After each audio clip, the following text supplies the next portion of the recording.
सन्यासी की जड़ी बूटी। बहुत समय पहले की बात है। एक वृद्ध सन्यासी हिमालय की पहाड़ियों में कहीं रहता था। वह बड़ा ज्ञानी था और उसकी बुद्धिमत्ता की ख्याति दूर दूर तक फैली हुई थी।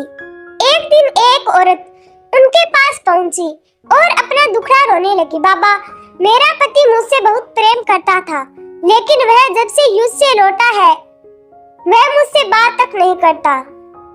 तो सन्यासी कहता है, युद्ध में लोगों के साथ ऐसा ही होता है। लोग कहते हैं कि आपकी दी हुई जड़ी बूटी इंसान में फिर से प्रेम उत्पन्न कर देती है। कृपया आप मुझे वो जड़ी बूटी दें। उस महिला ने उनसे प्रार्थना की। सन्यासी ने कुछ देर सोचा और फिर बोला, देवी, मैं तुम्हें वह जड़ी बूटी जरूर दे देता, लेकिन उसे बनाने के लिए एक ऐसी चीज चाहिए जो मेरे पास नहीं है। आपको क्या चाहिए? मुझे बाघ की मूंछ का एक बाल चाहिए। अगले दिन से महिला बाघ की तलाश में जंगल में निकल पड़ी। बहुत खोजने के बाद उसे नदी के किनारे एक बाघ दिखाई दिया। बाघ उसे देखते ही दहाड़ा। महिला सहम गई और तेजी से वापस चली आई। अगले कुछ दिनों तक यह हुआ। महिला हिम्मत करके उस बाघ के पास पहुंचती और डर कर वापस चली आती। महीना बीतते बीतते बाघ को महिला की मौजूदगी की आदत पड़ गई और अब वह उसे देखकर सामान्य ही रहता।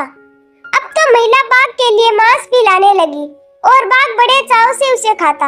उनकी दोस्ती बढ़ने लगी और अब महिला बाघ को तपतपाने लगी।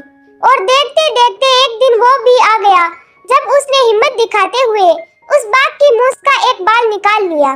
फिर क्या था, वह बिना देरी किए सन्यासी के पास पहुंची और बोली, मैं बाल ले आई बाबा। बहुत अच्छे। और ऐसा कहते हुए सन्यासी ने बाल को जलती हुई आग में फेंक दिया। अरे यार, ये क्या बाबा, आप नहीं जानते इस बाल को लाने के लिए मैंने कितने प्रयत्न किए और आपने इसे जला दिया। अब मेरी जड़ी बूटी कैसे बनेगी? महिला घबराते हुई बोली। अब तुम्हें किसी जड़ी बूटी की जरूरत नहीं है, सन्यासी बोला।